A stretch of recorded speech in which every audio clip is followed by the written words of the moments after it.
but it's absolutely necessary.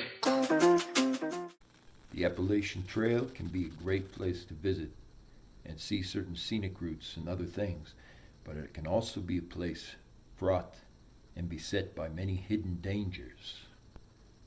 And that includes as well, of course, serial killers and similar things, such as wild animals at certain times and so forth. So I appreciate you guys, continuing to get the word out there on these subjects. In this case is in particularly important one about a hiker who got lost on the Appalachian Trail, and they found his remains in a Georgia state forest. So here we go. This is Stephen Lucas Ryan. Thank you. This is the precise area where the hikers disappeared. The Amicalola or Calola Falls State Park. Amicalola Falls State Park of Georgia, Fannin County, Georgia. And so I'm showing you kind of the arena where this took place, kind of zooming in on this so you can see from a distance just the seriousness of the fact that there was this stalker on the trail. And this serial killer has not actually been identified yet, so we don't know precisely who it is yet, but it's been under investigation for quite a while. And this area of the park and of Georgia State in specific is where these murders have taken place, essentially. And so, like with one of the earlier videos, I could have chose to advertise that and really get it out to the mass public, but I chose to wait on that because I have my video editor do something I did not appreciate at all, where it actually stripped some of the music, some other elements that were in that video. And I take anything I do very seriously, so I went back and corrected that before making certain that got up and being able to get that out to the public. But this needs to get out to the public, no question. This is an interesting situation. The Amicalola Falls State Park is right there in central Georgia, and several of these victims have in recent months disappeared due to this type of serial killer who's been stalking them. And it would stalk them and start on one part of the trail, of the Benton Trail that comes out of Amicalola State Park, and then they would go to the other side of the trail. So this has been going on throughout Georgia state mountains, essentially. And they were being followed by this person in every single one of these parks. And it looks like he had actually got another victim in the meantime, which is fascinating. But this is where the people who have been reported, to go missing, this is where they actually went officially missing. So thank you. There's going to be some key issues on this that need to be revealed. Appreciate it. Make sure to spread the word. Thank you. Pennsylvania hiker Stephen Lucas Ryan dies at age 41, leaving behind a wife, family, and more. Pennsylvania hiker Stephen Lucas Ryan died at age 41, and he came from Pennsylvania as well as the Pennsylvania mountains.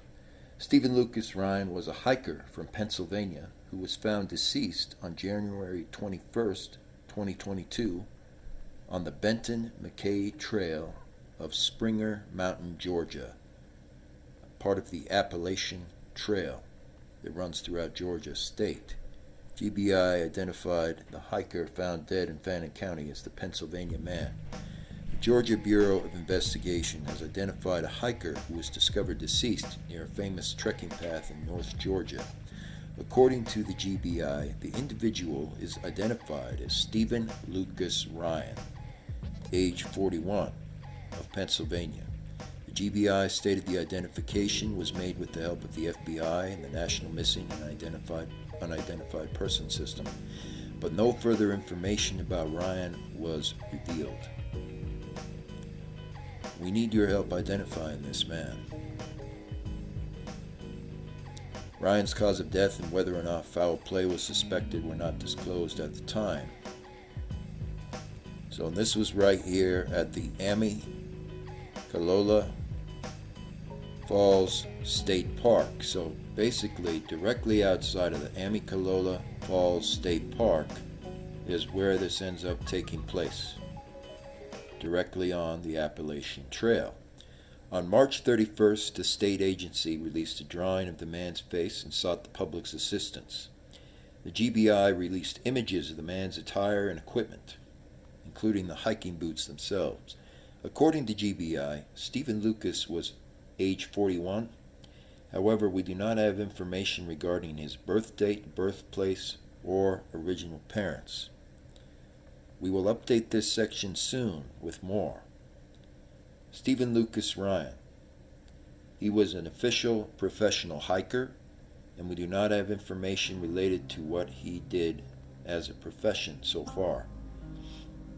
Currently, we do not have information regarding his education. Stephen Lucas Ryan's girlfriend. As of this time, we do not know much about Stephen Lucas Ryan's wife. Stephen Lucas Ryan is not known as far as how long he was an entrepreneur, but they did confirm he was an entrepreneur, and he was officially out in the Georgia wilderness hiking quite often, apparently. He does not have any available social media accounts, it says. So very interesting. And, we want to make certain that we get the story of these people to truly be told and find out what's been going on the Appalachian Trail. So I thank you again for getting this out there and spreading the word, making sure to get this to the general public as well. Thank you. And I'm going to keep this relatively short because what I will do is a separate kind of study video on James Jordan. But this came up a lot, and it appears James Jordan is the one who was stalking Stephen Lucas Ryan very possibly, because he is well known in this area, and he had stalked someone else named Sanchez at a much earlier time. The criminal complaint filed in the U.S. District Court for the Western District of Virginia stated the incident began when Jordan approached a group of 4 hikers somewhere in Jefferson National Forest in West Virginia, May 10th. For weeks, he had walked the Appalachian Trail with his dog Felicia. His trail name was Sovereign, and he felt like he was the captain of a hit squad. On the evening that Jordan was acting disturbed and unstable and playing his guitar and singing, he was stalking someone through the woods. Later that night, the 4 set up camp a few miles from where they first meet Jordan on a site in Wythe County, Virginia, near the Mount Rogers National Recreation Center. Jordan appeared and began threatening the hikers in their shelters, saying that he was going to pour gasoline on the tent and burn them. At that point, the 4 hikers decided to relocate and get out of there. Jordan confronted them with a knife. 2 of the hikers ran north on the Appalachian Trail. So, and this is real. These are of a real confirmed incident that was in the area of where Lucas Ryan was found. Jordan eventually gave up and returned to the campsite. He began verbally abusing the other 2 hikers, one man and woman. Jordan and 43-year-old Ronnie Sanchez Jr. of Oklahoma started to argue.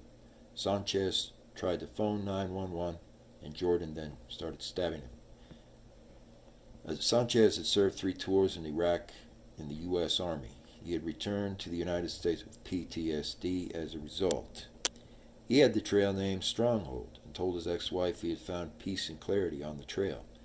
When Sanchez Jr. fell to the ground as a result of the stabbing attack, The female hiker attempted to run, and James Jordan attempted to pursue them. When he had chased her down, she raised her arms in surrender, and then he started to stab that victim. After Jordan fled the scene, the female hiker got up and continued to run down the trail, eventually coming upon some other campers who were off the trail and not very far away. She was transported to the medical center of Bristol, Tennessee. Jordan made his way back down the trail and approached one pair of hikers who were asleep in the tent. They were reluctant to talk. They thought it was unusual, the Wythe County Sheriff stated. They did not see the person, and luckily they didn't come out of the tent. And Jordan has been linked, of course, to the National Forest serial killer Gary Hilton, and thus to Clark Jones again, interestingly. They began a 4-mile hike to the crime scene with the county sheriff. At 6:14 a.m. that morning, the team arrived at the campsite where the first attack occurs. There, they found Sanchez's body, who had died from injuries, along with the dog essentially standing nearby. We had our whole team there, so he wisely surrendered. Back home in New England, where James Jordan grew up, his friends might have recognized this. To them, 30-year-old Jordan was just JJ, childish, damaged and vulnerable to these delusions. When his paranoia flared, his pupils dilated, and he would slip into what a close friend called the shimmer. His whole life he evaded treatment for mental illness. He signed himself out of numerous hospitals. His crimes were never serious enough to lock him up for long, and the last chance to stop him came in April of 2019 when police in Bristol, Tennessee arrested him. But they too had failed to see the danger of James Jordan. Jordan spent his childhood living with his mother and younger brother in a housing complex right there on Cape Cod. He did not know his father or other members of the family, who were lost at a drug overdose when he turned age 6. And his mother drank all the time. Adults who knew Jordan said he was fragile. He started drinking and using a lot of pot as a child, and by age 13 he was arrested.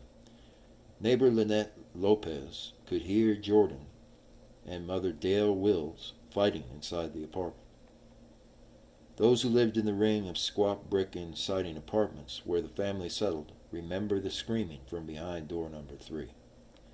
Residents would recall Jordan as a teenager with close-cropped hair and baggy jeans, spilling out of his family's apartment all the time, and sometimes sleeping under the stars as well. The first time Ryan met Jordan, he was crowing about a burglary he made happen in his neighborhood, showing off his broken ankle. Later, Ryan would hear Jordan shouting from inside the home, doing something else. Away from the family, Jordan was often gentle. He was close with another teenager who would cook meals for all of them. Anyway, long story short, he then moved between Vermont and Cape Cod, selling drugs. He would get fixated on escape routes from wherever he was, and then he would follow those people just like a stalker on the hiking trail.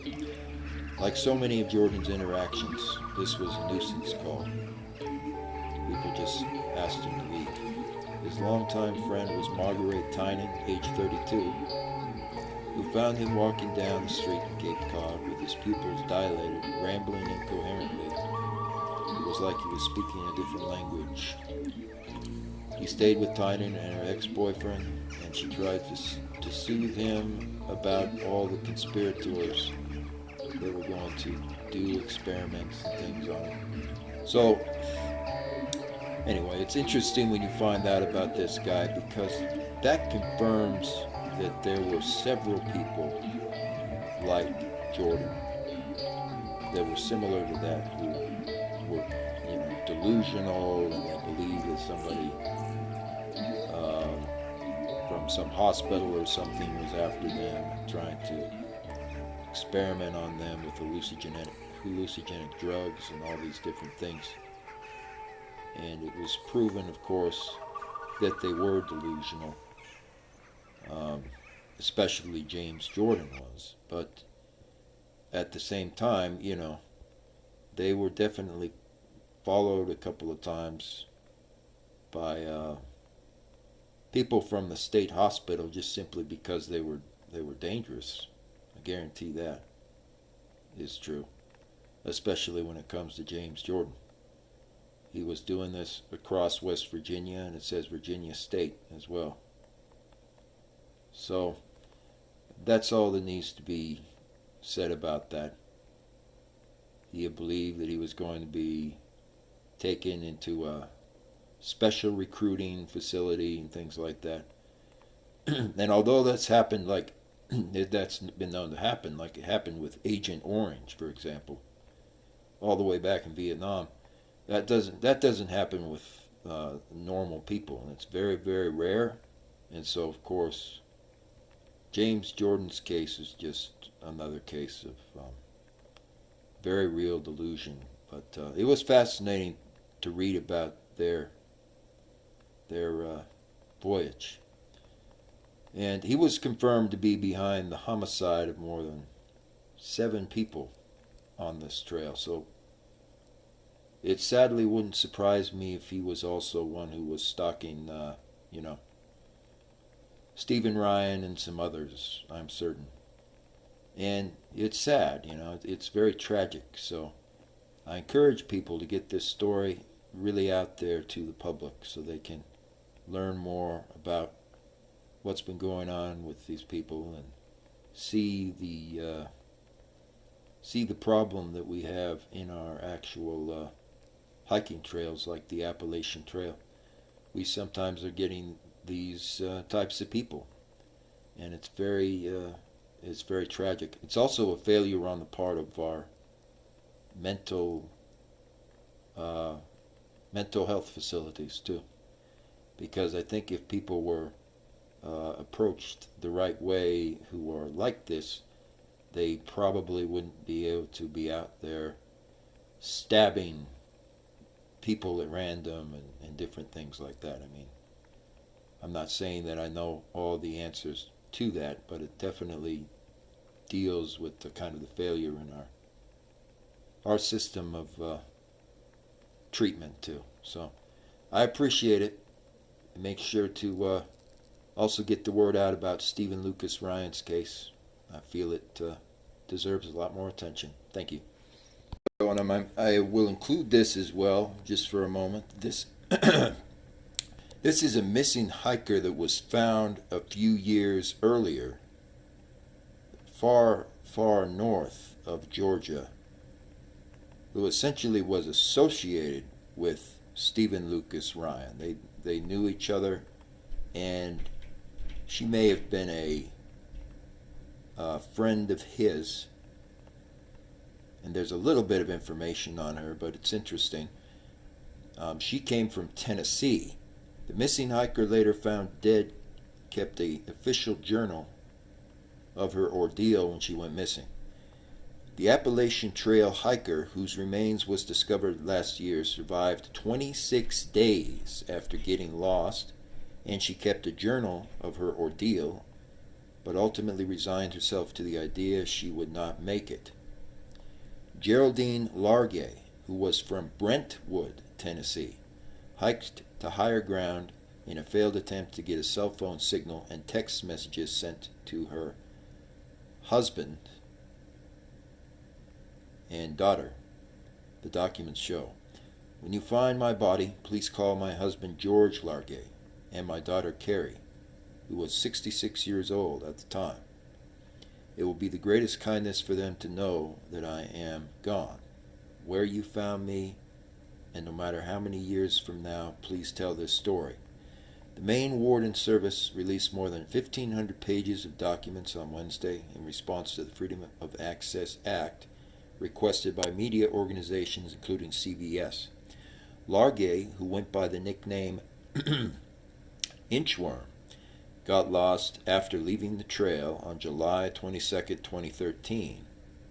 To relieve herself and set up a final camp the next day, Warden stated. Her text to her husband warned that she was lost and could not be delivered back.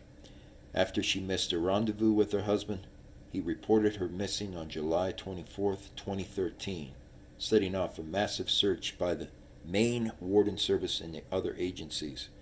And they brought out all the dogs as well to find, these people who went missing. The last entry in Largay's journal was on August 18, 2013.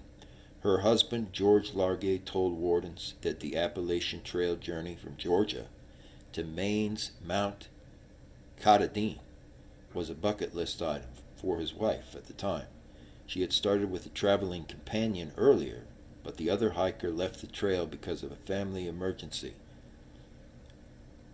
It wasn't until 2 years after she went missing in October of 2015 that her remains were identified.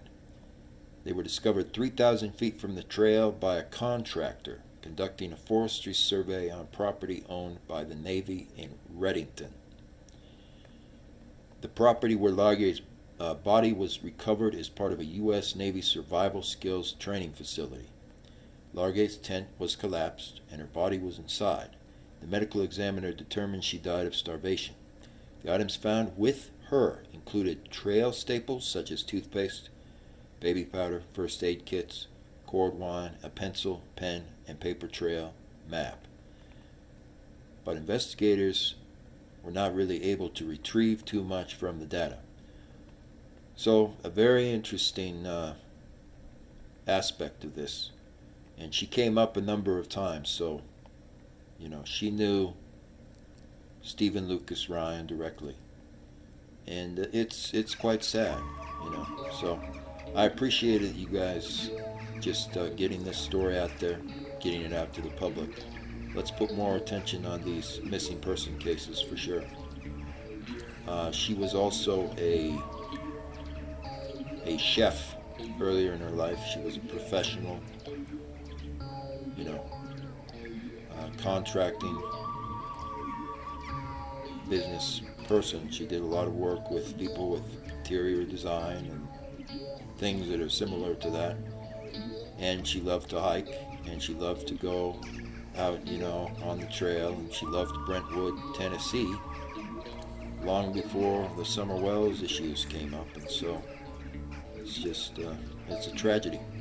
It really is quite sad. So I appreciate you guys getting your story out there and getting the story of these hikers to the general public. And let's go ahead and put more attention on this overall. Thank you.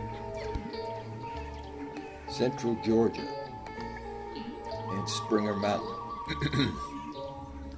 Months after he was found deceased on the North Georgia hiking trail, hiking near Appalachian, investigators believe they found the victim's full identity.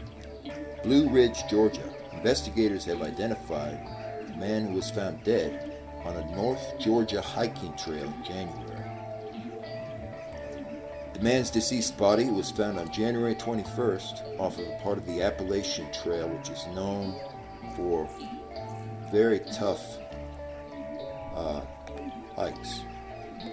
It was in Fannin County, and they call this area the Benton MacKaye Trail, according to the Georgia Bureau of Investigation.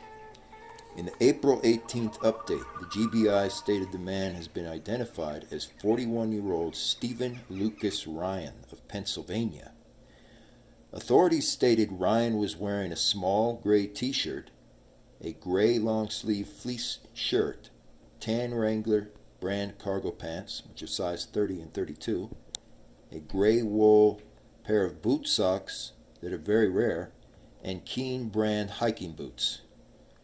He was stated to also have a black thermal FR brand fleece quarter zip pullover, which is something you do not normally see out on the hiking trail, and a dark gray Champion brand quarter zip fleece, along with a black U-line skull cap and rechargeable flashlights.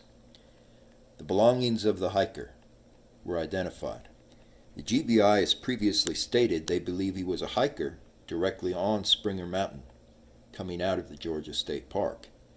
Back in March, the agency had asked the public for help identifying the man, but weeks later, they said through the work of FBI and GBI Crime Lab and the National Missing Person Unit, they were able to identify him. So this is very interesting, and this is, one of the main victims who was found there, Stephen Lucas Ryan. And they talk about him quite a bit in this article here. It's fascinating. Authorities are asking for help identifying Stephen Lucas Ryan.